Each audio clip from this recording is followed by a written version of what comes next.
TikTok compilation that will blow your mind. Are you ready? Are you ready? Let's go! Disclaimer: this video is for entertainment purposes only. Please do your own research, as these clips haven't been fact-checked.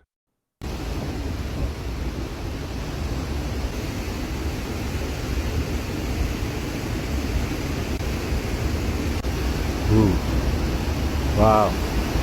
Mamma mia, it's too much water.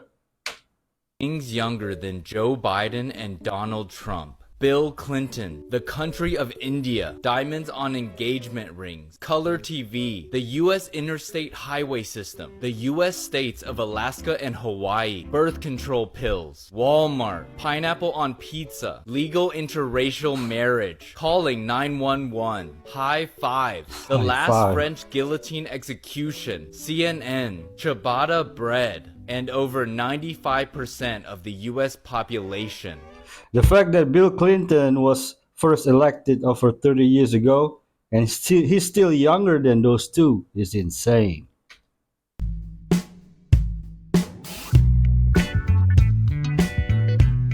Oh yeah.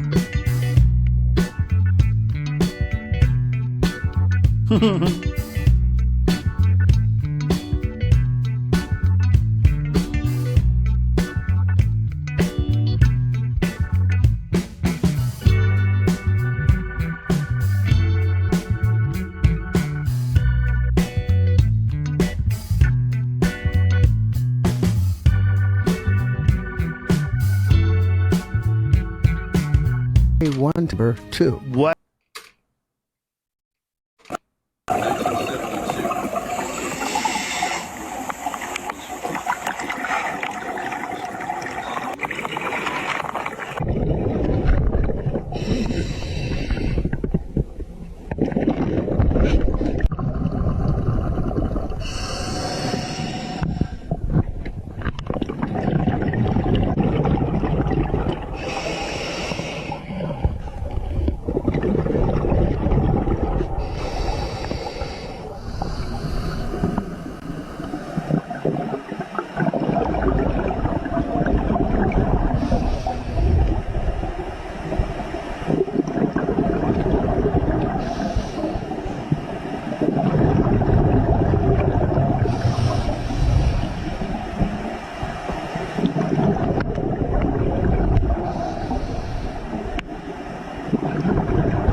I appreciate people who have the guts to do this kind of dives. He took me back to his house, not because he wanted to do anything, because he wanted to show me the renovations he's doing in his basement. You don't go to basements on a first date, Reagan. I know, but he had barn doors. He was making a whole other apartment all by himself. He bought this house, And he says, "Parent." and it's nice, and it's did you see his car? It's brand new. It's a 2021 SUV. It's beautiful. It has a screen in it. Yeah. I started to forget about like everything else, and I was just like, wow, I could start living like this. She was so respectful.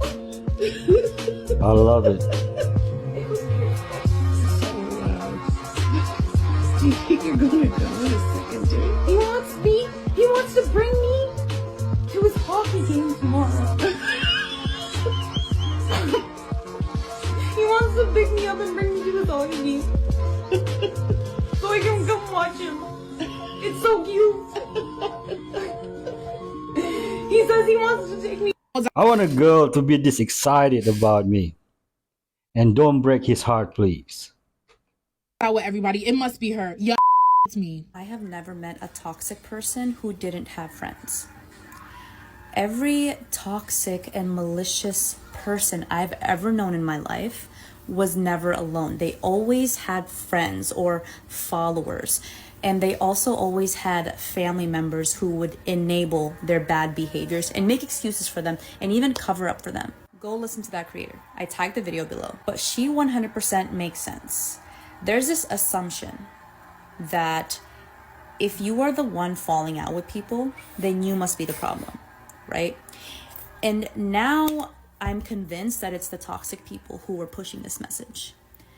Because I have never met a toxic person who didn't have friends.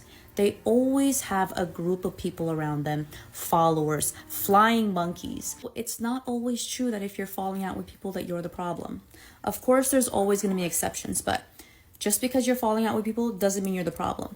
In fact, the reason you're falling out with people is because you're not allowing yourself to be compromised. Because toxic people only like people around them that enable them. You don't allow yourself to be compromised and you don't enable their bad behaviors, which is why you keep falling out with them. A friend to all is a friend to none. Famous song by Eminem, and it made some reference like "Don't touch little boys like Michael," and had a music video where he had like a Michael Jackson lookalike throw his nose across a bed or throw it at a wall. I watched that with Michael, and he didn't have much of a reaction to it, and I thought he would be angry. He said to me, I really respect Eminem, but he said, it is what it is, and that's that. And then I thought, wow, so you're going to sue him? I said, nah. About a month later, his best friend, Mark Lester. So Mark said, you know what Mike's done? I said, no, what's he done now? He's bought all of Eminem's music. I said, you sure? I said, yeah. Some kind of revenge thing. Next time I was with Michael, I was with him the following week. I said, Michael, have you bought Eminem's music? He said, yeah. He said, you know what? I thought about that video and it was wrong. I was sick of lawsuits. I've had them all my life. He said, I just bought all his songs. So now every time he wants to play, he has to ask me permission and I get paid. Michael tried suing M for 3 years. It failed. So he bought ATV Musics, which owned M's catalog. M didn't perform in the time Michael owned it, so it made no money. Secrets spilled by former celebrity staffers. Lady Gaga behaves like a teenager. Her ex-assistant Jennifer O'Neill revealed she basically sits on her laptop all day like 16-year-old and runs through all the gossip sites. O'Neill sued Lady Gaga for mistreatment. She claimed the singer treated her like a servant. O'Neill had to hand out towels and carry 20 bags of luggage on tour. Kourtney Kardashian fancies herself a Victorian lady. She demands to be addressed exclusively as Madam. Not Ma'am, not Ms. Kardashian, and definitely not Kourtney. When her assistant made that false post, she was fined. Kanye West has plenty of strange requirements. First of all, his staff are only allowed to wear black.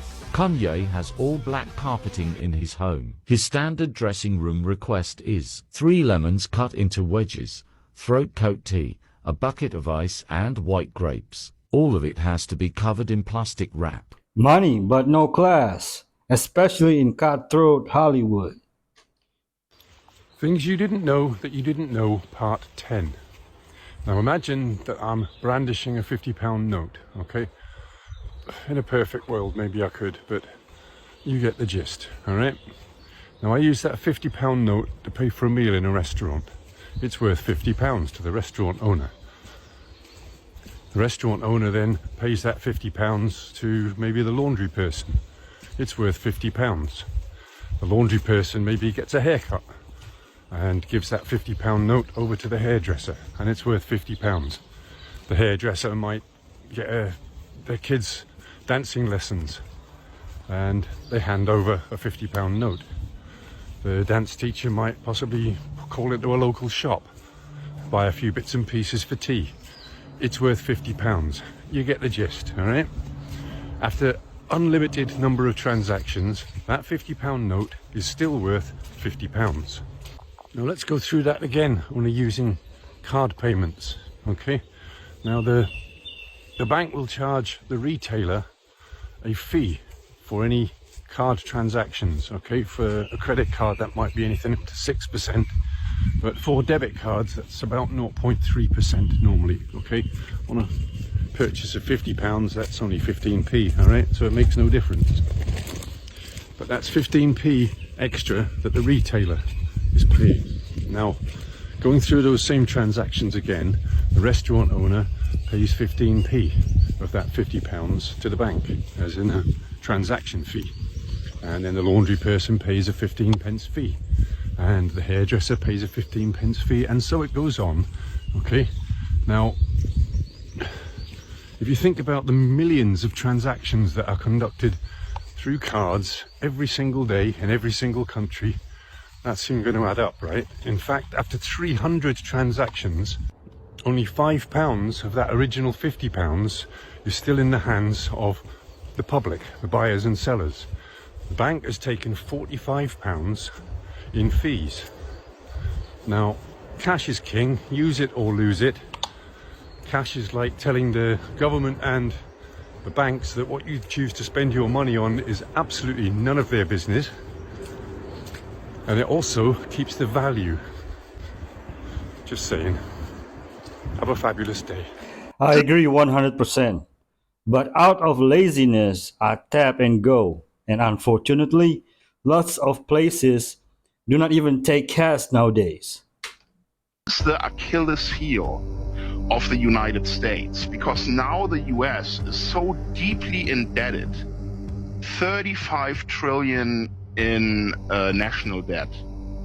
30% of all taxes that are being collected by the US government go into interest payments now. That money is not used for anything other than paying down the interest on debt, while the debt increases by $1 trillion every 3 months. The US is financially completely, excuse the language, fucked, because all US debt combined with all US unfunded liabilities, meaning funding that the US has to provide in the future, is already higher than all US assets combined. So that means everything that Americans own, everything that US businesses own, every piece of land, every piece of assets in the United States is valued at 207 trillion. But the combined debt and unfunded liability of the US is already 316 trillion. It means the US is already completely bankrupt. And when there is no more money printing based on the reserve currency status that the US has, it's going under. It's a complete economic collapse. And this is why they are fighting Russia and China in an approach to try and prevent this reserve currency shift from happening. I think when people understand this, they can now see that, of course, the war with Russia was completely provoked in Ukraine. They wanted this war, they needed this war to put pressure on Russia to back off from this plan of BRICS. And the same with China, the tariffs, you know, the aggressive action in Taiwan, again, trying to provoke them to go into a war with Taiwan.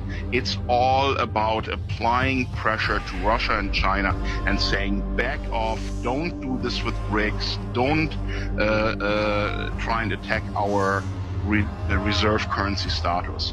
Once people understand that this is what this is all about, they can see where the world is heading, right? Because Russia and China are not going to back off. BRICS has been growing significantly.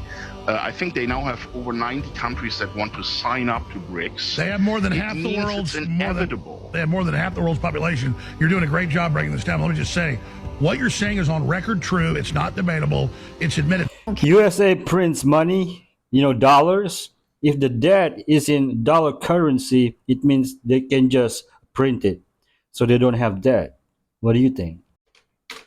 What the Bible says. Like, I feel like it's a clown show, like sitting here trying to decipher what your little mythical book has to say about these very real political issues. I don't care about your god religion. Why we have to perpetuate a belief that is silly. Because I'll be honest with you, bro. Jesus Christ. My mum only lied to me about one thing. She said there was a God. And but that's because when you're a working class mum, Jesus is like an unpaid babysitter. The sinful man is a fool. I just feel like we're in competition right now because they are trying to normalize the devil. Why are so many people turning to Satan? Sam Smith performed as Satan at the Grammys.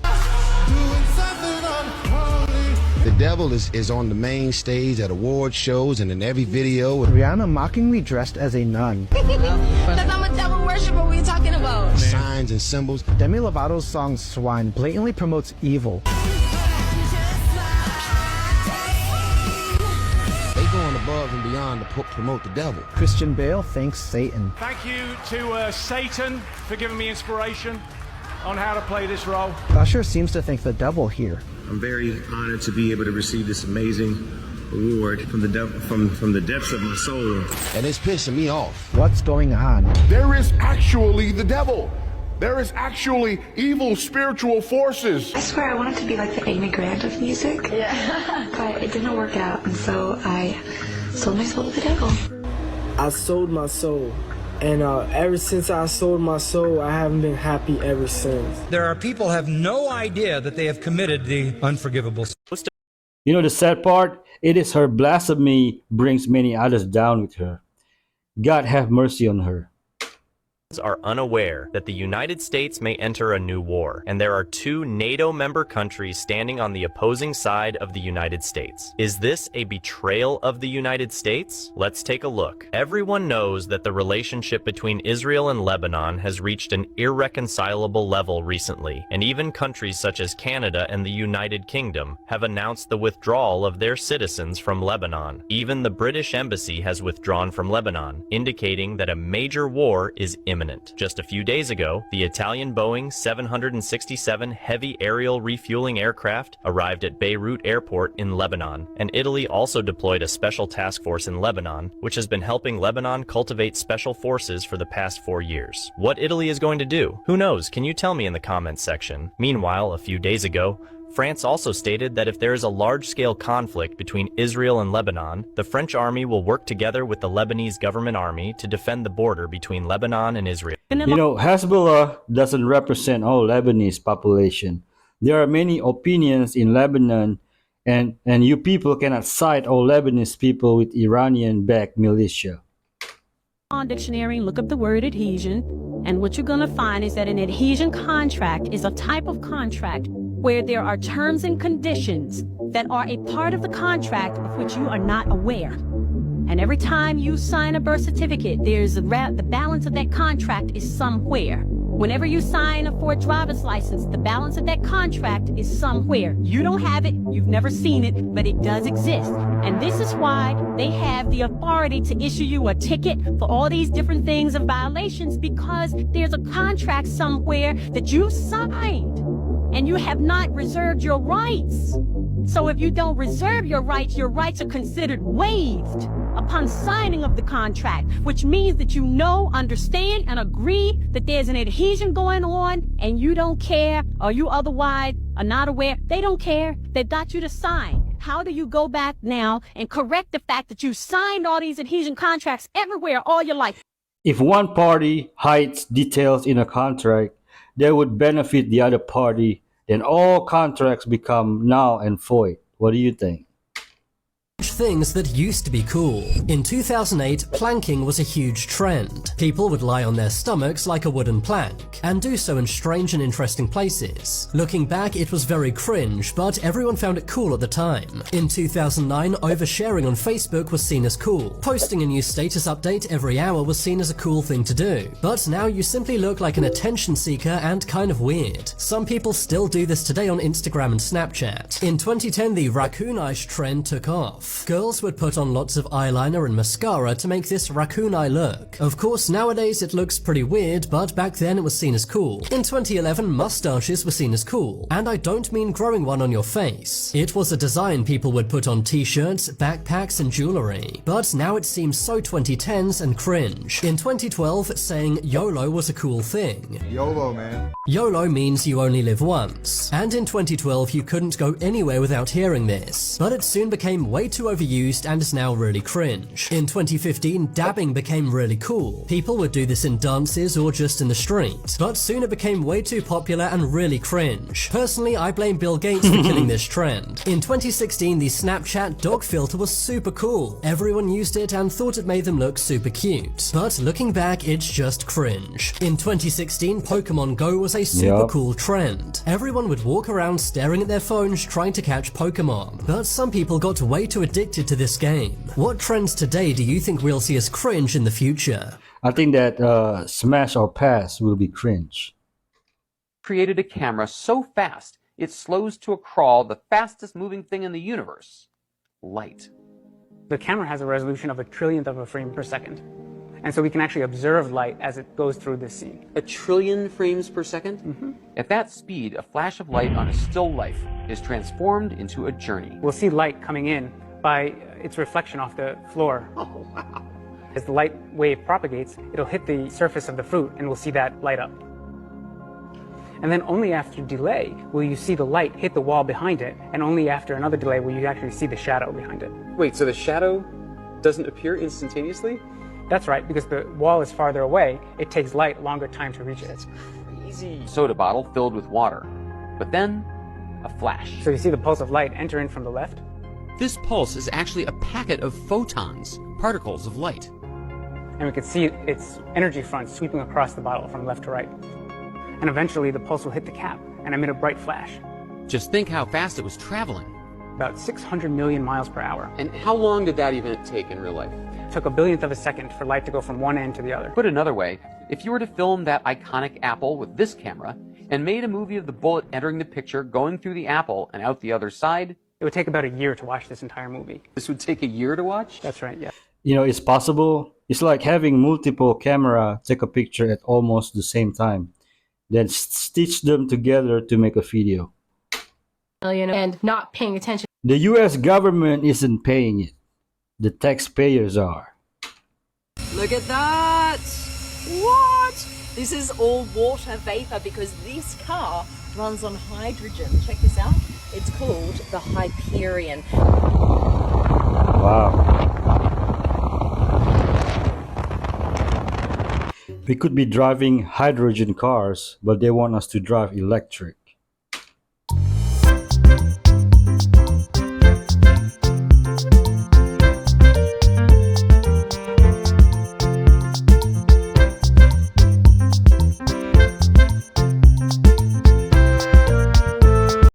So only in movies it looks hard and sophisticated, and actually pretty easy in real life. 787 Dreamliner was flying from Spain to Uruguay when it was hit by that severe turbulence. People on the plane were thrown into the air. One man, you can see him there, had to be pulled out of overhead luggage. Air Europa says 30 passengers received what they call minor injuries. According to reports, Brazilian public health officials say passengers got head, neck, and chest injuries. I know Boeing is problematic, but how is turbulence their fault?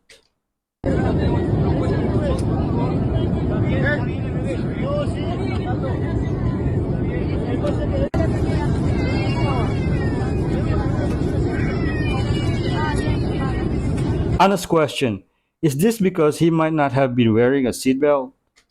Today's episode of Random White Acts of Danger, we have Andres Hoffman. And what's he about to do, you're wondering?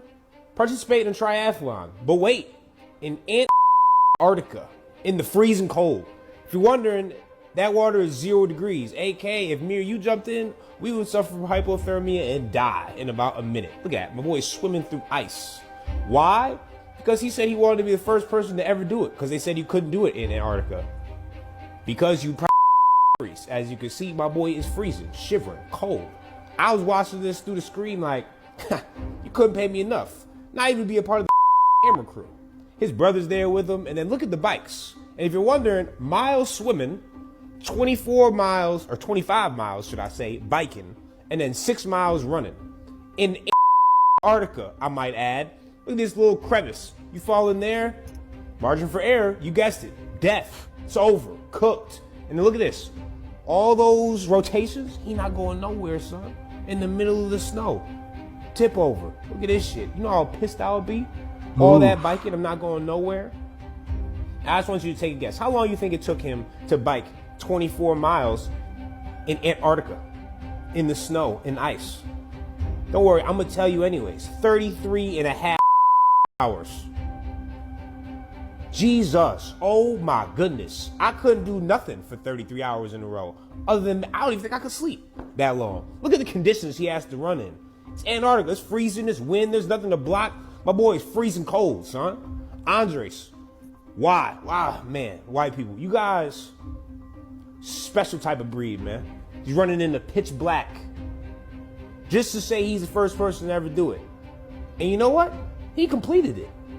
He finished the triathlon in Antarctica. I mean, it did take him 75 hours. I would have died. But hey, man, shout out to you.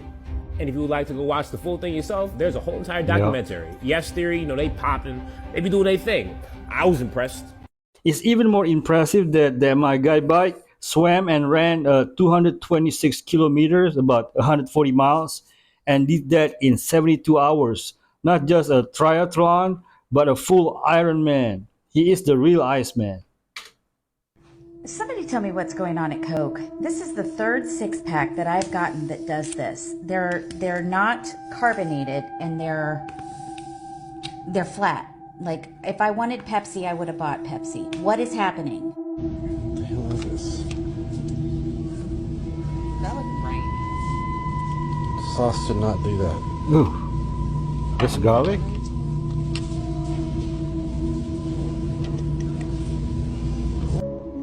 My radish was moving like that. Do you see that? What is that? First of all, I soaked this meat in a vinegar, and yes, it changed color. Like, it went from pink to brown. So I was like, okay, maybe it's just the vinegar that got in there. But why is this beef holographic? Anybody ever seen an asparagus like this? Check this out. Fresh out the box. Look at this. What the hell happened to this guy? I have never seen an asparagus like that before in my... Dog, so this used to be an apple. What is this? This was an apple. Look at the stem. I could be wrong, but I was under the impression that ice cream would melt after sitting out all night. Now it looks like a sink that had really bad diarrhea from Taco Bell or maybe White Castle. Dei Arcelin fei cavacodo sin Texas.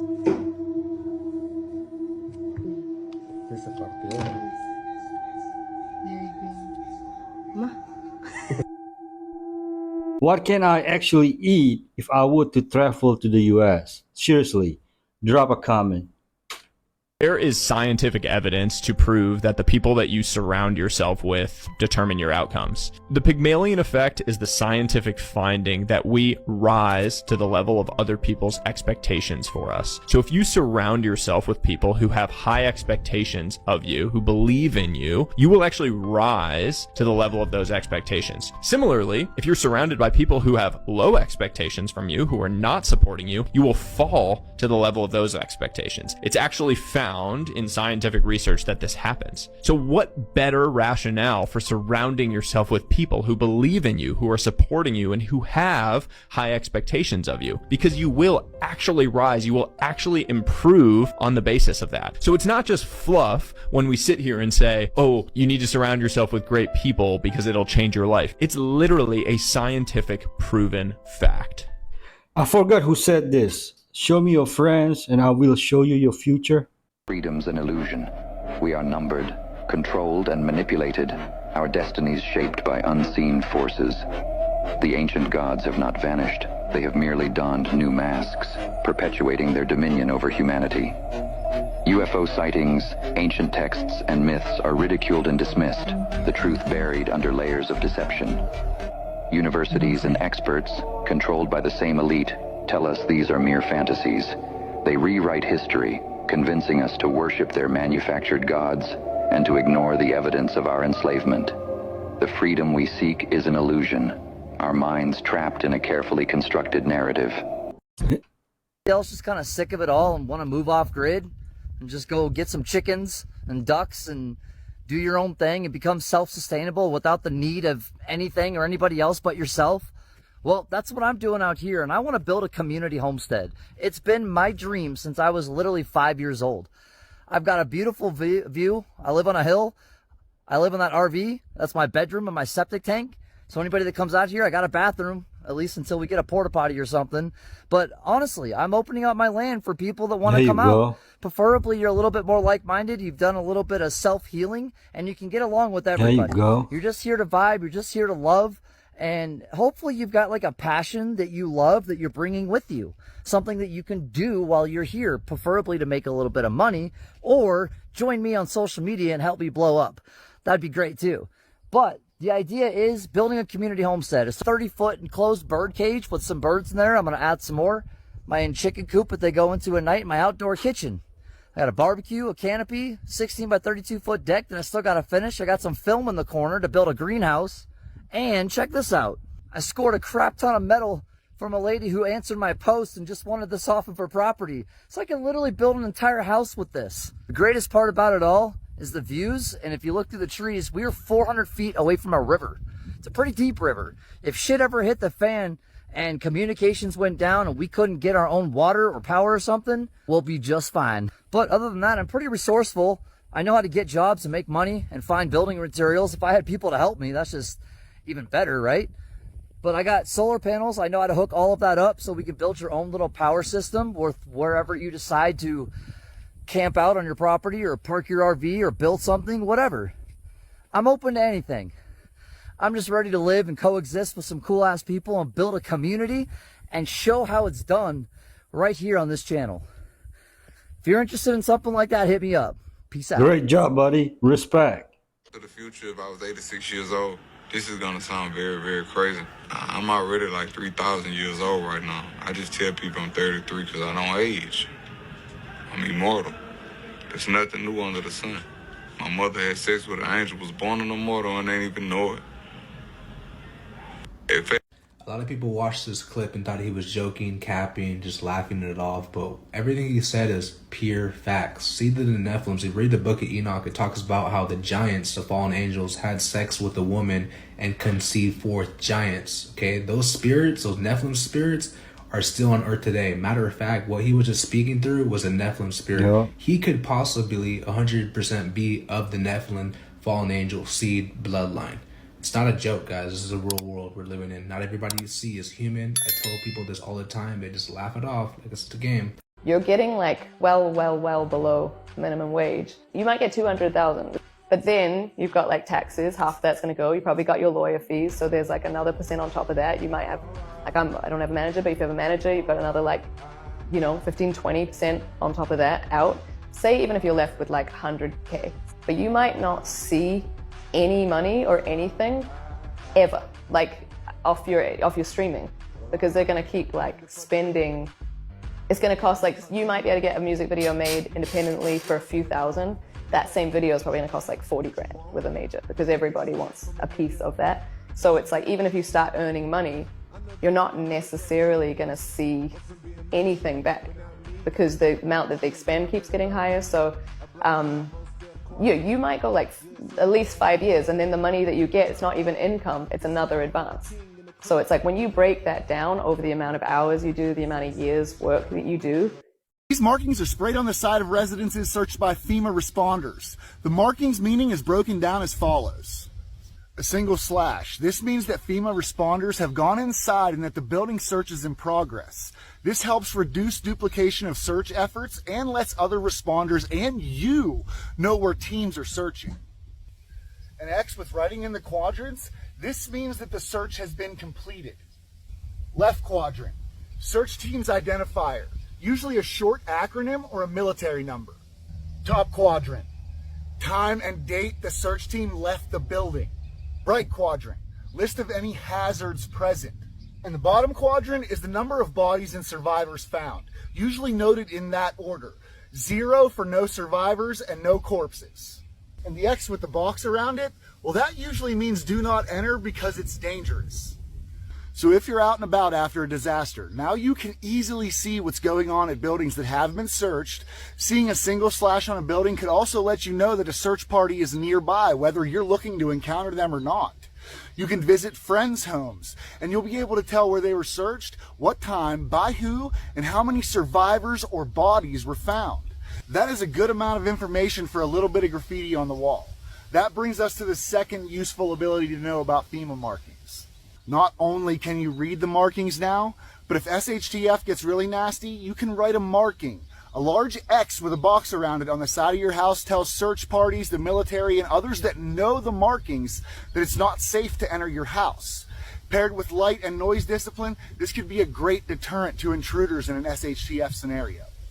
Now, if your house doesn't look particularly dangerous, tagging the FEMA X and filling in some info may be the better choice. It may be more believable that your house has already been searched and passed over rather than just too dangerous to enter. A foolproof tag that most National Guard units would use is simply your state abbreviation in the left quadrant. Keeping a can or two of red spray paint in your disaster kit may be a good idea. While all of this is great knowledge, I hope you never have to use it. But there's a chance in knowing the urban search and rescue markings could help you. Now don't forget to give us a like. If you're into the doom and gloom and how to survive it, you might even want to subscribe. I'm AP, and until the next one, I'm out of here. What does it mean when FEMA leave Hawaii with children and never returns them? PSA, if you wear contacts, never shower, swim, or hot tub with them in. This woman's case started with a scratchy eye that led to severe pain and blindness. She was diagnosed with acanthamoeba keratitis, which is one of the worst infections you can get in your eye. It occurs when your contacts come in contact with water that contains the parasite acanthamoeba. The scary thing about it is that any water except distilled or boiled can contain this parasite, making it crucial to never expose your contacts to tap water. This tiny organism can latch onto the micro fissures in your eye caused by the contacts and burrow into your cornea, leading to severe pain, potential blindness, and even loss of the eye. The treatment is intense and the recovery process is long and painful, so always use fresh, sterile contact lens solution for cleaning, avoid exposing your contacts to tap water, and make sure to wash your hands thoroughly with soap and water before handling your lenses to prevent contamination. I think people get contacts so they can see while swimming and showering. All right, folks, I'm going to end our video with this coming clip. Be kind to each other. If you haven't subscribed, please do. There's a free gift below. And if you want to buy me coffee or support me through Patreon, the links are also in the description below. Thank you for watching. Have a prosperous day and God bless. Ground beef and bananas. Wait, what's happening here? And now he adding sardines. Oh, my stomach bubbling. White guts must be built different, because I'm telling you, my stomach will be towed up. What was that on that plate? That was a bug.